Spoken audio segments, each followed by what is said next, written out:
Matthew Taylor groggily opened and rubbed his eyes. He studied his surroundings in an effort to discover where he was. It reminded him of an office. The room he was in contained a wall of white that surrounded him in all four directions, a simple wooden desk that was adorned with an old computer, a pad of paper, and a pen, and the red, uncomfortable plastic chair in which he was seated. Much to Matthew's alarm, there was no door, or so he believed, until his eyes located a small white knob. The door and the doorknob were painted the exact same color as the walls, and were near impossible to spot. The entirety of the room struck him as odd. Someone had very bad taste indeed. As Matthew righted himself and began to stand up, he was struck by a wave of heat, which caused him to fall back into his chair. "Good God, it's hotter than hell," he muttered to himself.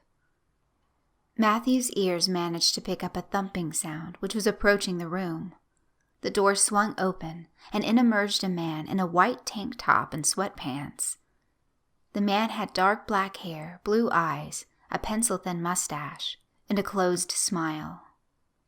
"Welcome, Mr. Taylor. I'm so glad that you could make it," shouted the newcomer enthusiastically. Something about the man's voice sent shivers down Matthew Taylor's spine. Who are you? Where am I? I don't remember you or a thing about this place," responded Matthew Taylor. "Oh, I'm sure you've heard of me once or twice. I've certainly heard of you. Why, I am a big fan of your work, and I don't mean your novels, Mr. Taylor. Your visit was a long time coming." Matthew's mind raced as he thought back to all of the women he had forced his knife upon over the years. His long and sordid, yet secret history must not have been so secret after all. Matthew Taylor, famed horror author and the sensation that swept the nation, was a serial killer. It was clear to Matthew now. He had been found out and drugged by one of his victims' fathers or boyfriends. That's why he woke up clueless in such a place. "Who was it?" "I beg your pardon, Mr. Taylor?" "Which one was it that landed me here?" "All of them." Oh God, it was worse than he had realized. This guy knew every single one. It's not as if Matthew had wanted to kill those ladies. No, he did it out of necessity. Matthew Taylor had faced writer's block and was unable to successfully describe the murders in his first horror novel, so he did what he believed would break the slump. He went out and learned. It sure worked. The old adage of write what you know turned out to be true for Matthew Taylor, and thus began his habit of killing each time he went to write a new novel. There was only one thing that could possibly get him out of this. "How much money is it going to take for you to turn the other way and let me go?" The man, who had remained unmoving from the doorway until this point, walked in and laughed as he did so. "I don't think you understand the situation," he replied as flames engulfed him to the point that they were all that was visible. Matthew laughed at his own luck. The man had spontaneously self-combusted. The flames began to die down and smoke took their place. At first, Matthew saw nothing, but then he was able to make out a shape in the smoke. As the smoke cleared, the shape became more discernible. It was the man. Impossible! Some of the man's features had changed. His eyes were cat-like and yellow. His teeth were sharp and filed. His skin was replaced with red scales. Horns adorned his head. A black suit and tie had replaced the tank top and sweatpants, and hooves took the place of his feet. "You were wrong when you said that it was hotter than hell. This is hell," the devil bellowed. Matthew's mouth hung agape. Surely this was a jest. But no, deep down Matthew knew it to be true, for his surroundings felt different, wrong, in a way that was beyond description. To attempt to describe his feelings would have been the same as attempting to describe a color. It was impossible. It was an experience. The devil waved his furry, clawed hand in Matthew Taylor's face. "Hello, are you still with me? You haven't already broken, have you?" Matthew opened his mouth, but found himself too afraid to speak. He merely nodded in reply. "What's the matter?" Devil caught your tongue? He taunted as he opened the palm of his furry left hand.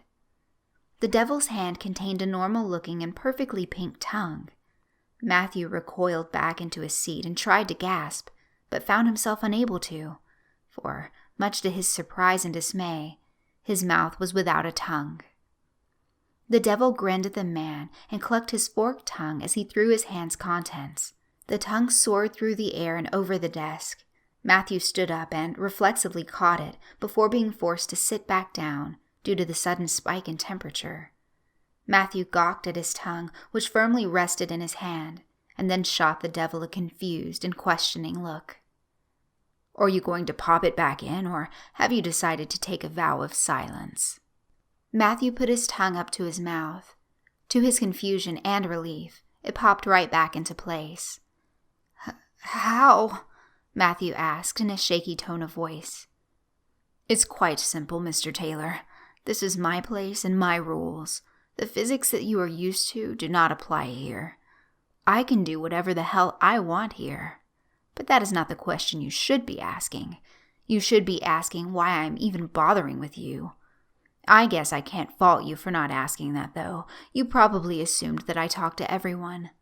You humans, you all think that you are so damned special. Matthew, you are not special, but you are damned. Why are you bothering with me? Matthew responded in a cracking voice. I require entertainment, and therefore have decided to hold a contest between a few of the recent arrivals. It won't be anything too strenuous, and it'll actually be quite fair. It's a writing contest.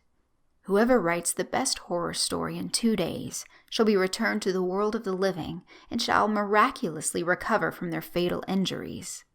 The devil snapped his fingers, causing the computer to power up with a word processor on its screen. Seeing as to how you are a horror author, you should have quite the advantage, as long as your brain doesn't cause you to screw it up, he finished. Despite his fear, Matthew found himself making a bit of an outburst. Wait a minute. If you are holding a contest between all of us new arrivals and are informing us of it one by one, how is that fair? Some of us are going to have more time than others to finish. Matthew instantly covered his mouth with his right hand after he realized what he had said. The devil gave out a hearty laugh and smacked the white wall with his furry, clawed hand. All 4 of the surrounding white walls fell down, granting Matthew a better view of hell.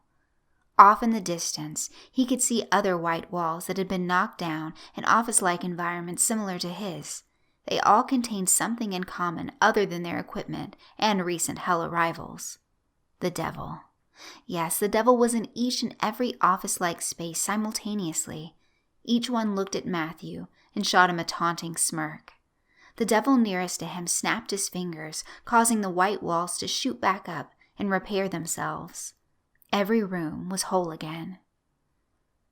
Far more intelligent than you am I. I have all the bases covered. As I told you, Matt boy, I can do whatever I want. My power is limitless. I could literally conjure Lydia Shay's decapitated head out of thin air. You know what? I'm a genius, so let's see what your first victim has to say. The king of the dark throne held out his hands and a female head took form. The head that sat in the devil's hands had brown hair which was tangled and ratty, blue dull eyes, and a permanent frown plastered onto it. Lydia Shay's head jerked, rushing to life, and let out a pained scream. As her eyes came to focus on Matthew Taylor, the screaming stopped, for Lydia's rage had replaced her pain. You! She snarled at Matthew. Matthew could not bring himself to reply, for he was stunned. It mattered not, as the devil interjected. The first kill is always special to the average murderer, but Lydia's murder was even more special to you. Oh, how you lusted after the poor girl, only to be turned down. I know you killed for your novels, but did you kill her specifically because you figured that if you couldn't have her, then no one else could? It's peculiar to me how you considered having some fun with her body, but ended up refraining despite having such a strong desire for her. Seeing as how killing is the worst thing you can do to another being, I'm surprised you just didn't satisfy yourself. Lydia's head bared its teeth and began to bite towards Matthew. Although it defied the laws of physics, the head broke free of the devil's hands and lunged for Matthew, chomping at the air as it did so. Matthew held up his hands defensively and let out a small cry as he shut his eyes and braced himself for pain. He waited and was confused when he felt nothing. He opened his eyes and slowly moved his hands away from his face, and then he saw that the devil had caught the head out of thin air and had it resting back in his hands. "Boo!" the devil shouted as he quickly moved the chomping head towards Matthew's face and pulled it back at the last second. "No more," Matthew begged in a shaky tone. "No more? Don't you like to have some fun?" "I sure do, especially with this cute little number," replied the devil as he extended his forked tongue and inserted it into Lydia's mouth. Anger built up inside Matthew as he watched the devil and Lydia's head make out. The devil had been spot on in his assessment of why Matthew had chosen to kill Lydia. Now the devil was busy negating the whole "if I can't have her, no one else can" thing, for he had her and not Matthew. Although Matthew was a murderer, and he did indeed have urges towards some of his victims, he had always refrained, for he despised rape and rapists. He refused to become one. Lydia moaning into the devil's mouth was the straw that broke the camel's back. Matthew stood up, resisted the immense heat, walked over, and pulled Lydia's head away from the devil.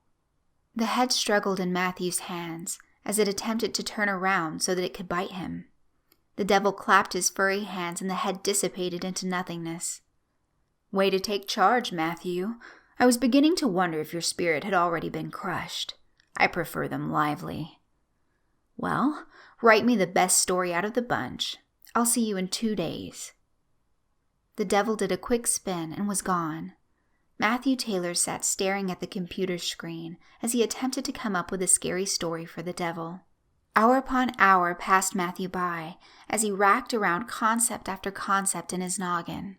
Matthew didn't manage to decide on an idea until the first day had passed, and he had a little under 1 remaining before the devil's return. Matthew was going to write a horror story that started in heaven. The story was to include a power struggle between angels, and the horror element was to stem from the great lengths that they'd go to in order to sabotage one another in an attempt to gain enough power to become a new god and overthrow the old one. The story was to continue with the worst of the bunch, the only survivor of the power struggle, being cast down into hell and assuming the mantle of devil. The story was to conclude with a man by the name of Gregory arriving in hell and being forced to compete in a horror story contest for the devil's amusement. Matthew thought that the devil would appreciate the deliciousness of the fourth wall nearly being broken, and that would be enough to give him an edge over the other contenders. Matthew was able to finish the story to his liking, with less than an hour remaining. Eventually, the door opened, and in stepped the devil, garbed in a powdered wig, monocle, and ceremonial court dress. "I trust you have something for me?" "Yes." The devil moved Matthew and his chair away from the desk and spawned himself a chair to sit in. The devil readjusted his monocle as he leaned in toward the screen. Occasionally he grinned and grimaced as he read through the story. The devil tilted his head toward Matthew after he had finished reading. "Abaddon is my name, not Satan. Otherwise, the story was great. The best one of the bunch, even." "So I'm free to go?" questioned Matthew, with excitement ebbing through his voice. "Were it so easy. While your story was the best, you were disqualified from the start, for you did not follow the rules." "What? What are you talking about?" "I said to write the story. You typed it. I warned you not to overthink it and screw it up." But you turned on the computer for me." "I also left you a pad of paper and a pen. The computer was part of the test, the first stage, if you will. I wanted to see if you and everyone else could follow directions, and guess what? Only one of you could. Although Joss, the winner, won due to his severe insanity. The crazy bastard wrote 'Help me' in all caps on the wall with his own blood, and although it wasn't much of a story, it did tell a story of its own, and he did write it." Abaddon held out his right hand, and a pitchfork materialized in it. Abaddon twirled the pitchfork and flames burst forth, melting all of the room except for him and Matthew Taylor. As the white walls melted away, the rest of hell came into view. Beasts and demons of all kinds roamed free. A couple of people could be seen trying to flee from them off in the distance, but their efforts were in vain. An ebony beast that was best described as a gigantic worm with an alligator head caught up with the runners and chomped them to pieces. Off to one side, Matthew noticed lava. The two people that Matthew had just witnessed being eaten spawned in the middle of the lava. The two screamed in agony as they swam for the shore where the creatures waited to repeat the cycle. "That is but a taste of what awaits," Abaddon stated nonchalantly as he pointed his pitchfork at Matthew. "Wait, please wait. I can make myself useful to you. I'll do anything." "Oh, Matthew, do you really think you were the first or even the millionth to make that offer? What could you possibly offer that I don't already have?" Matthew's mind raced as he searched for an answer, but his mind found hope. "I can write stories for you. If you are busy torturing me, then I won't be able to." The devil thought a moment and lowered his pitchfork. "Very well. I want a novel on the 4th of every month. If you can't deliver or I don't find such a novel satisfactory, well, you get the idea." Thus began Matthew Taylor's tenure as an author once more. The nonstop writing was torture itself, but Matthew preferred it to the alternative. Of course, as every writer knows, one can only come up with ideas so quickly, and God have mercy if you get writer's block.